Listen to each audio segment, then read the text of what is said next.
Okay, so the real reason that Dana White doesn't want Henry Cejudo to come and fight Alexander Volkanovski is because it's like a player. Okay, a player just plays. Players only love you when they're playing, and that's what happens, right? It's like they give the power away. They're giving up the power away to Cejudo. Like, okay, here you go, and then Cejudo comes in, hits it, and quits it, like George St. Pierre did, right?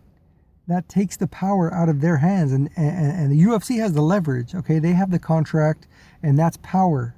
Okay, the leverage is power. Some people are saying, oh well, they don't want the same thing that happened with George. Yeah, that's it. It's the power. It's a power play. Okay, and I think Big John McCarthy was saying, what was he saying? He was saying they didn't want it for some reason or other. I don't remember exactly.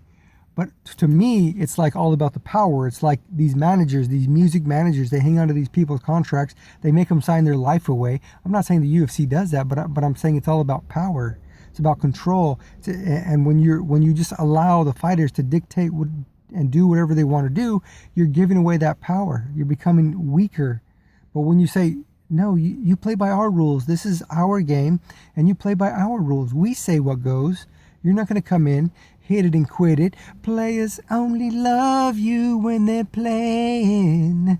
You know what I mean? So I think that's what it's all about. I think because these fights, like that fight, will probably make huge money, huge numbers. I mean, a lot of people want to see Cejudo. He's a big talker, and a lot of people want to see big talkers, get their, what handed to them, get their, asses handed to them, and so I think this would bring in a lot of money. But it's not about the money. It's about the power. It's about the control. It's about not allowing somebody to take your power away from you, especially when you have the leverage. That's more important than making, big money. And that's my opinion on why Dana White and probably the whole organization doesn't want people to just come back, even if they had the belt, to come back and just say, oh yeah, let me fight a champion. I don't know, but with Cejudo also has a point that says, if Conor McGregor comes back and fights for the belt, like, what's the dealio with that? But the thing is, the difference with that is Conor McGregor has been fighting. He's just like injured. It's not like he like retired and like, oh, I'm not going to fight anymore, and just like said all this BS. Like, he was continuously fighting. So that's a totally different story.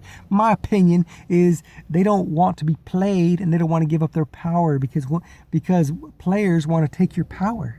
Women, ladies, if you didn't know, players want to take your power. So the UFC already learned their lesson.